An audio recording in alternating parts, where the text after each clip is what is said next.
Hi friends, welcome back to the channel. After a long wait of 11 months we are back to Abidjan. जैसे कि आपको title से ही पता चल गया होगा that I am going to share with you my travel experience with Prisha. She is 2 years old and all alone we both had travel to Abidjan.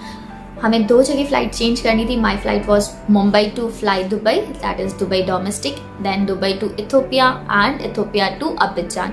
So that was a challenging travel. Before travel के पहले भी मैं बहुत ज़्यादा stressful थी कि मैं प्रिशा के साथ किस तरह से ट्रैवल करूँगी, how I am going to manage everything. I was not knowing. तो इसलिए ये व्लॉग जो है मैं अबिजान आने के बाद बना रही हूँ एंड आप लोग के साथ में मैं शेयर करना चाहती हूँ कि मेरे एक्सपीरियंस एंड छोटे मोटे टिप्स एंड ट्रिक्स जो मैंने सीखे हैं मेरे ट्रैवल से। तो आई होप आपके लिए, अगर आप ट्रैवल करने का सोच रहे हैं बच्चों के साथ में अकेले, तो चलिए हम शुरू करते हैं फटाफट से। You have to do is get your tickets booked. I got my ticket books from Mangalam Tours and Travels, that is in Abidjan. So I got my tickets books from there, and then my flight was Mumbai to Dubai, Dubai to Ethiopia, Ethiopia to Abidjan. So Fly Dubai is a domestic flight in Dubai, so I have to get my visas also. So we had 2 visas for me and Prisha. Most important is the COVID test because आपका report negative होना चाहिए। And इसके अंदर एक ये है कि जो रिपोर्ट्स आप निकालेंगे, ट्रैवल आपका 72 आवर्स के अंदर होना चाहिए। मतलब अगर आप जब यहाँ पे अराइव हो रहे हैं तब आपको 72 आवर्स से फिनिश होने चाहिए आपके रिपोर्ट निकाले हुए। मतलब टेस्ट जो सैंपल लेते हैं तब से लेके अब तक 72 आवर्स हुए होने चाहिए। उससे ज़्यादा होगा तो आपको शायद टेस्ट फिर से करवाना पड़ सकता है। So my travel was on 14 night, तो I got my test on 13 को उन्होंने सैंपल कलेक्ट किया एंड 14 को मुझे आफ्टरनून तक रिपोर्ट्स मिल गई। And this reports is valid till Saturday. मतलब मैं आज जब ब्लॉग आप लोग के लिए शूट कर रही हूँ तब तक ये रिपोर्ट वैलिड है। ये ट्रैवल एजेंसीज ने बताया था कि एक डिक्लेरेशन फॉर्म चाहिए हमें, बट एयरपोर्ट पे तो इसको मांगा नहीं, बट देन टू हमने प्रिपेयर कर लिया था ताकि मुझे ट्रैवल में कोई भी इशू ना आए। साथ ही में आपको रख लेने चाहिए 2 इंपॉर्टेंट डॉक्यूमेंट इफ़ आप अकेले ट्रैवल कर रहे हैं। तो जैसे मैंने प्रिशा का birth certificate and marriage certificate मेरा साथ में रख लिया था। वैसे तो इसकी कोई ज़रूरत नहीं पड़ी, बट देन टू मैंने रख लिया था सेफ्टी के लिए कि अगर कभी कहीं ज़रूरत पड़ जाए तो। So this are the some documents. And next important document is the yellow fever card. अगर आप कोई कंट्रीज़ में ट्रैवल करते हैं तो वहाँ पे आपको येलो फीवर का वैक्सीनेशन कंपलसरी है। So I have my yellow fever card, so वो भी मैंने साथ में रख लिए थे। सो एंड ऑब्वियसली हमारा यहाँ पे ऑन अराइवल वीज़ा है, तो मैंने ऑन अराइवल वीज़ा के पेपर्स रख लिए थे। एंड साथ में ही एक रिटर्न टिकट बनाई थी फॉर अ सेफ्टी पर्पज़, सो वो भी रखी थी। कभी कभी आप लोग को पूछ लेते हैं अगर आप अबिजान ट्रैवल कर रहे हैं तो उसके लिए बाकी अलग अलग कंट्रीज़ का सबका अलग अलग होता है। द डॉक्यूमेंट्स ऑलमोस्ट सेम ही है, सिर्फ कोविड टेस्ट की जो रिपोर्ट है वो अलग हमें रखनी होती है साथ में। एंड बाकी अलग अलग कंट्रीज़ के कोविड के टाइम पे रूल्स अलग अलग है। सो आपको अपनी कंट्रीज़ के रूल्स पहले चेकआउट करने चाहिए ट्रैवल करने से पहले ही, ताकि आपको ट्रैवल में कोई इशू ना है, एटलीस्ट डॉक्यूमेंटेशन से रिलेटेड कोई इशू ना आए और उसके लिए आप mind free. It's an always hard time to say good bye to your family and इतने टाइम साथ में रहने के बाद में it's a mix feeling, but yes we have to travel. तो हम लोग अराउंड 6 o'clock घर से निकल चुके थे एयरपोर्ट के लिए। प्रिशा इज़ स्लिपिंग हैज़, वो बहुत टायर्ड हो गई थी।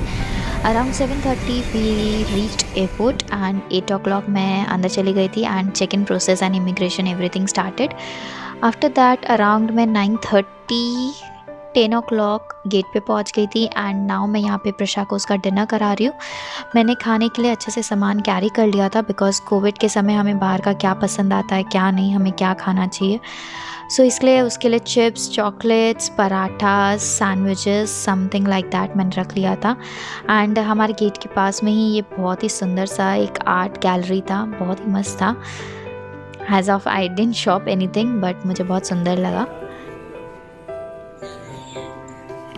नेक्स्ट एयरपोर्ट पे आपको बेबी केयर रूम अलग से मिलेंगे, तो आप बेबी को एयरपोर्ट पे ही अच्छे से फ्रेश कर लीजिए बिकॉज़ फ़्लाइट में स्पेस कम होती है, तो फ्रेशअप करने में थोड़ा सा अजीब होता है एंड उतना अच्छे से कर नहीं पाते हैं। एंड आप देख सकते हैं ये मुंबई एयरपोर्ट का बेबी केयर रूम है।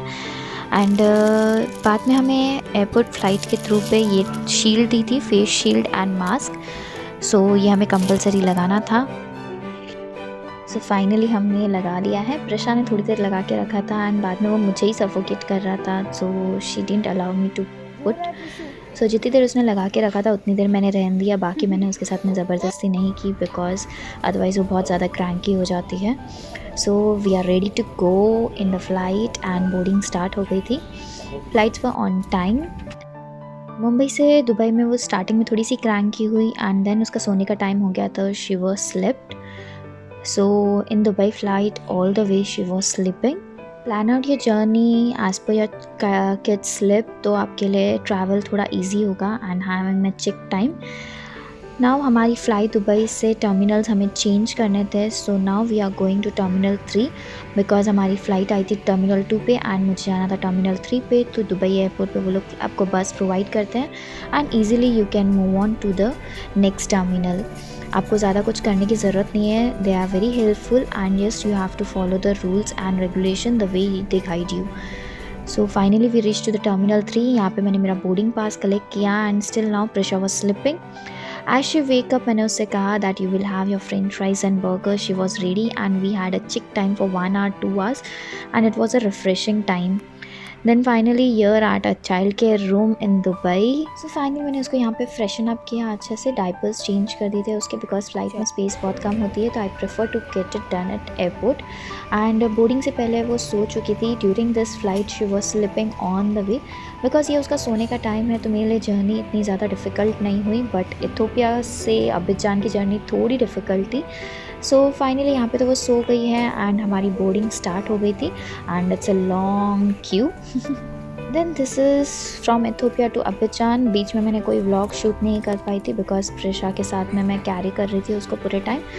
सो इस फ्लाइट में वो थोड़ी सी क्रैंकी हो रखी थी, स्टार्टिंग में बहुत ज़्यादा रोई है वो। आई थॉट कि मैं ट्रैवल भी कर पाऊँगी कि नहीं, बट देन टू संभाला उसको। बच्चों के साथ में उनके मनपसंद खिलौने वगैरह ज़रूर रख लीजिए ताकि जब वो बहुत ज़्यादा क्रैंकी हो जाए तो इस तरह से उनको आप थोड़ा सा हैंडल कर सकते हैं। सो मैंने उसको यहाँ पे उसके ब्लॉक्स का गेम दे दिया था। मैंने कलर्स एंड कलर बुक भी कैरी कर ली थी ताकि मैं उसको अलग अलग चीज़ें दूँ एंड उसको इंटरेस्टिंग लगे एंड उसका जो क्रैंकीपन है वो थोड़ा सा कम हो जाए।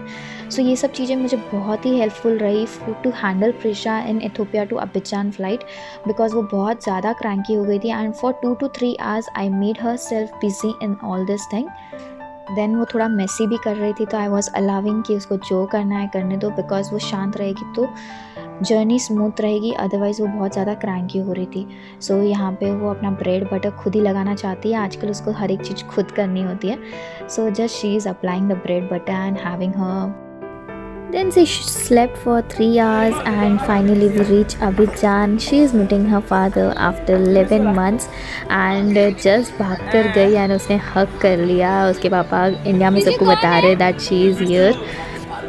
I hope this vlog was useful for you. अगर यूज़फुल रहा होगा तो लाइक बटन ज़रूर हिट कर दीजिएगा एंड आपके भी कुछ पर्सनल एक्सपीरियंसेस होंगे तो मेरे साथ कमेंट सेक्शन में ज़रूर शेयर करिएगा। Till then good bye, be happy, be healthy and stay safe.